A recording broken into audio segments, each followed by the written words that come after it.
Many consider Thanos, the Mad Titan, to be the big bad of the Marvel Universe.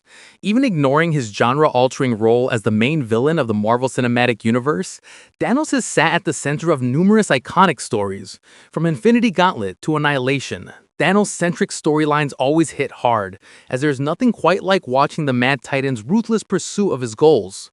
Thanos has had a massive, important impact on the superhero genre, both in the comics and on the silver screen, and today is the day to celebrate him, because this Halloween marks 53 years since his original debut. Every character has to start somewhere. For Thanos, that origin point traces all the way back to October 31, 1972, with the release of Iron Man, 1968, number 55. While everyone knows Thanos as one of the greatest villains in Marvel, he was never intended to be. In fact, his first appearance could have easily been his last had he not proven extremely popular.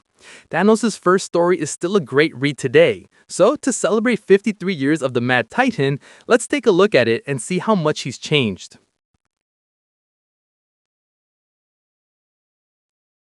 The Mad Conqueror of Titan. The issue started with the cold open of Drax the Destroyer, who also debuted this issue, screaming to warn Iron Man about the Blood Brothers, Thanos' twin enforcers.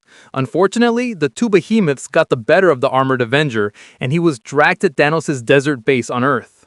On the way, Drax mentally recounted his history to Iron Man.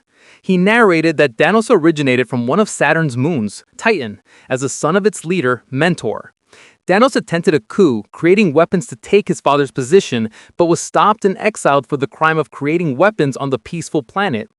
Naturally, Thanos returned with a vengeance. He assembled an army of the worst savages and brigands in the universe and returned to conquer Titan. In a desperate plea to save his home, Mentor beseeched the disembodied cosmic eternal named Kronos to stop Thanos. Kronos created Drax with the sole purpose of ending Thanos' reign of terror, and Drax happily charged at his mortal enemy. Their battle literally ripped the world they stood on apart in its intensity. Unfortunately, Drax was beaten and captured, leading us to the present. Iron Man tried to mount a prison break only to be stopped by Thanos himself, who promised to conquer both Earth and Titan. Thanks to the timely assistance of Mentor, Iron Man and Drax managed to break free and defeat the Blood Brothers.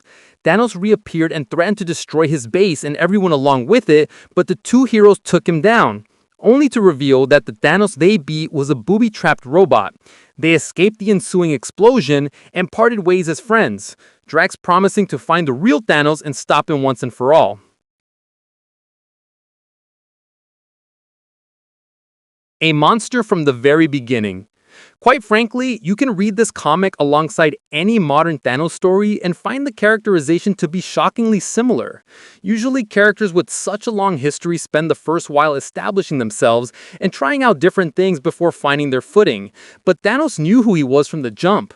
He was a merciless conqueror hell-bent on ruling everything, and was not shy about using a mix of overwhelming force and trickery to do it. He was cold, calculating, and acted like he deserved to be worshipped, all of which are traits that have stuck with the Mad Titan all these decades later. Of course, he would have to go on to develop his obsession with death and the various cosmic weapons of Marvel later. He actually wouldn't have to wait long at all for the latter, as Thanos' first theft of the Cosmic Cube would come in his very next appearance in Captain Marvel 1968 number 25, which was released just 2 months later. Thanos stormed onto the scene with a very defined personality and charisma, which is a massive part of why he was so popular. He knew who he was and exactly what he wanted, and he would stop at nothing to achieve his goals.